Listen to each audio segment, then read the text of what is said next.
열왕기하 16장은 이제 유다 왕 아하스에 관한 기록으로 시작을 하고 있는데요. 아하스는 요담의 아들이었는데 아버지였던 그 요담이 통치하던 시기의 국제 정세를 좀 우리가 다시 기억할 필요가 있습니다. 그때 아람과 북이스라엘 연합군이 남유다를 침략했던 그 분위기 속에서 지금 왕권이 이 요담으로부터 아하스에게로 지금 넘어간 상황인데, 이러한 아하스가 왕에 오를 때 그의 나이가 20세였다라고 하는 사실이 이제 우리가 주목해봐야 될 포인트인 거죠.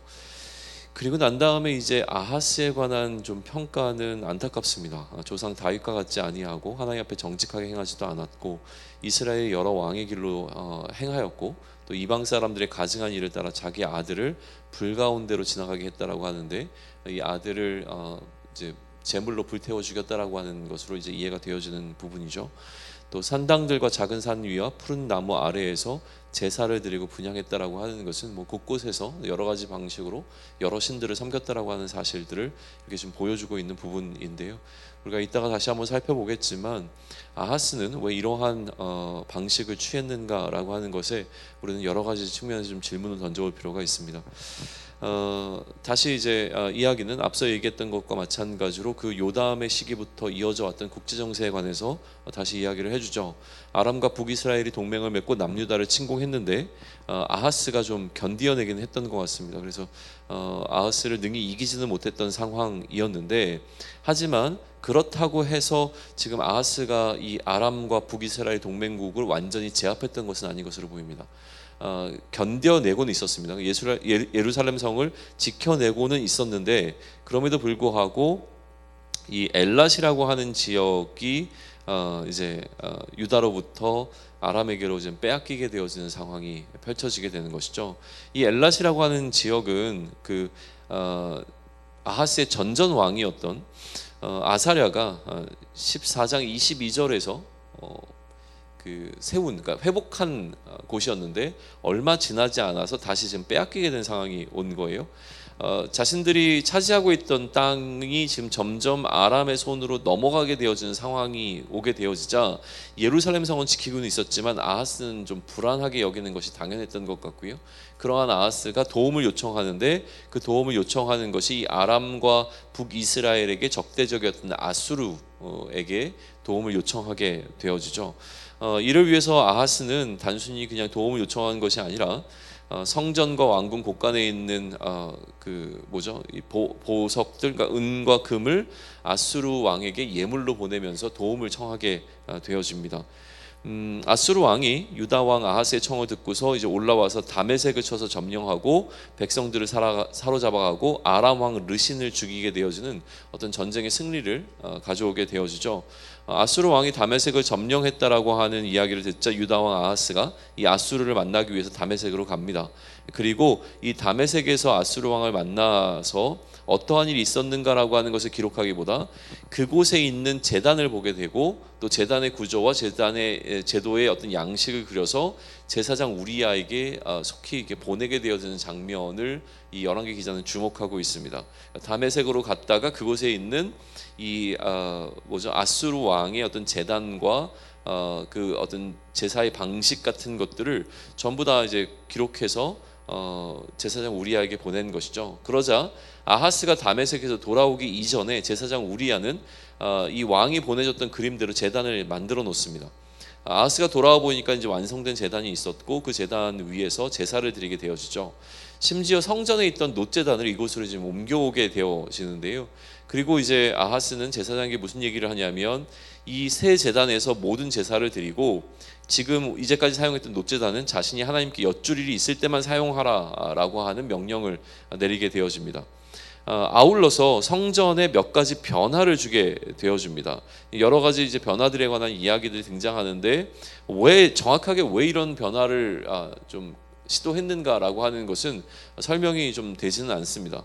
성전의 기물을 아수르 왕에게 주었을 것이라고 해석하는 사람들도 있지만 명확하지는 않습니다. 확실한 것은 무엇이냐면 18절에 보시면 아수르 왕을 두려워했기 때문이라고 하는 사실이 기록되어 있는데, 이 모든 변화들은 결국 아수르 왕을 두려워했기 때문에 행한 일들이라고 하는 것이죠. 이 아하스가 아수르 왕의 눈치를 보고 있었던 것은 분명해 보인다라고 하는 거예요. 그리고 나서 이 아하스가 죽고 히스기야가 대신해서 왕이 되는 것으로 16장은 맞춰지게 되어집니다.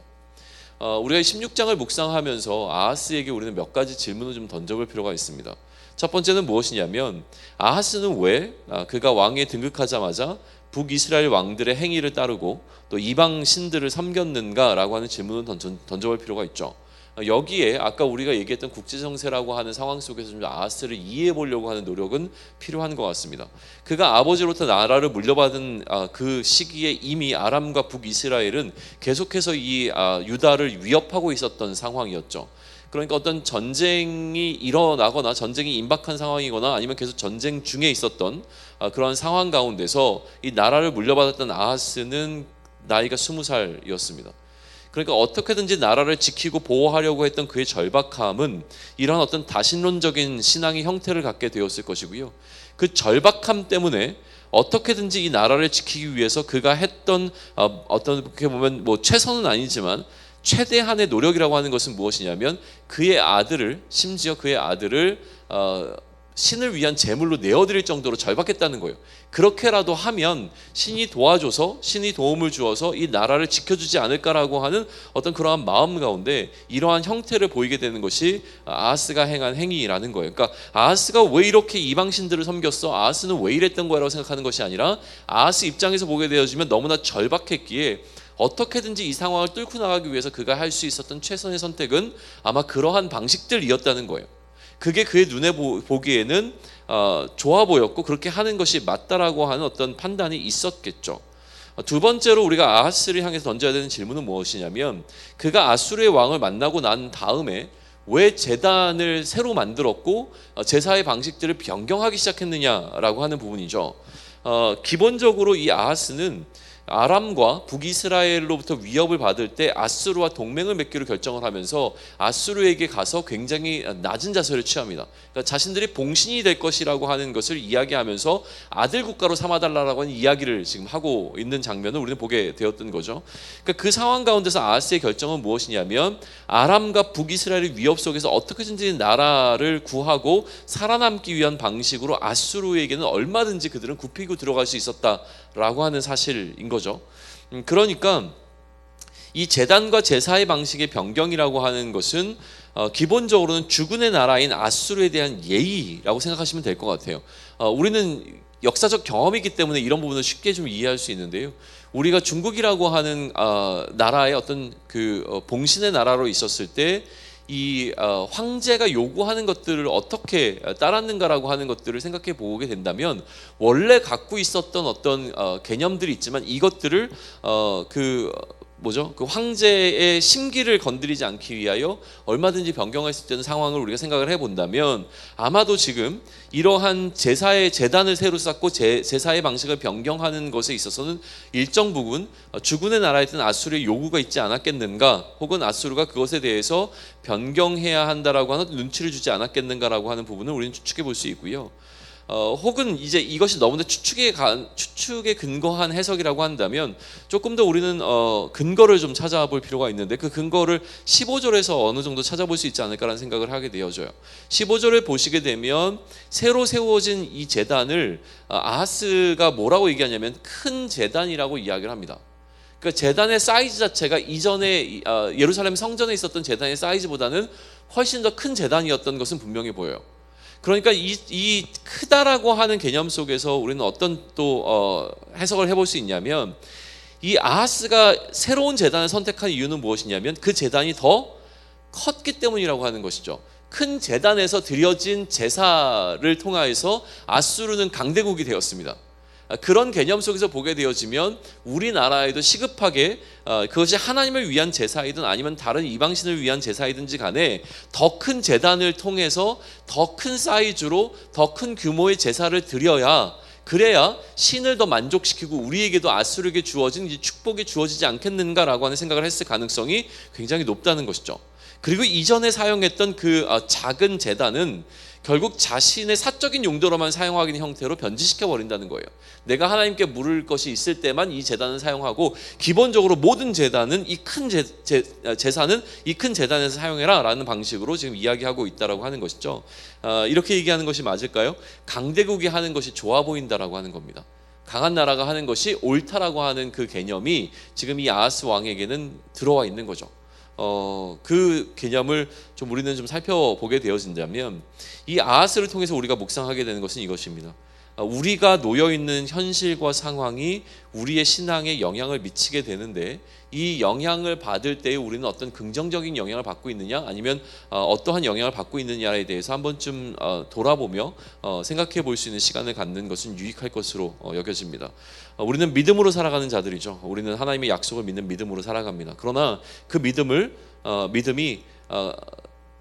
너무 그러니까 상황이 이 믿음을 너무나 쉽게 넘어서는 것을 경험하게 되어집니다. 또 우리의 믿음을 흔드는 것은 어떤 대단한 일이 아닐 경우도 많습니다. 그럼에도 불구하고 우리 앞에 놓여 있는 소위 현실적인 문제들 앞에서 우리의 믿음은 쉽게 무너지게 되고요. 이러한 현실이 우리의 믿음을 너무나도 좀 가볍게 넘어서는 것을 경험하게 되어진다는 사실이죠. 과연 나는 나의 삶의 문제들, 나의 삶의 이슈들을 그 모든 것들이 하나님의 손에 달려있다는 그 사실을 인정하고 오늘을 살아내고 있는지를 다시 한번 돌아볼 수 있는 기회를 삼으면 좋겠습니다. 왜 아하스는 이러한 일들을, 이러한 통치의 방식을, 이러한 어떤 이스라엘의 어떤 영적인 일들을 변질시키며 변형하며 나아갔겠는가라고 하는 그 질문에 대한 유일한 답은 살기 위해서였을 겁니다. 그가 바라봤을 때 그가 이 나라를 구하고 이 나라를 여전히 보호하고 이 나라 가운데서 어떻게든지 살아가기 위해서 그가 선택할 수 있는 것은 이러한 것들이었다라고 하는 것이죠. 이것들이 그가 갖고 있었던 하나님을 향한 신앙보다 훨씬 더 크게 다가오는 순간 그의 신앙은 변질되기 시작했다라고 하는 사실을 우리가 기억한다면 여전히 우리의 삶 가운데서도 우리는 그러한 위험성 가운데 놓여 있다라고 하는 것이죠. 하나님을 신뢰하는 그 믿음보다 오늘 내 앞에 놓여 있는 이 현실이 훨씬 더 크게 느껴지게 될 때에 우리는 하나님이 아닌 다른 것을 찾기 시작하고 하나님이 가르쳐 주신 방식이 아닌 다른 방식으로 우리의 신앙을 유지하면서 하나님을 만족시켜 내가 얻고자 하는 것을 얻어내려고 하는 어떤 신앙의 모습을 보이게 된다라고 하는 그 위험성들을 묵상하며 우리의 신앙을 다시 한번 본질로 좀 회복할 수 있는 시간들을 갖기를 소망합니다.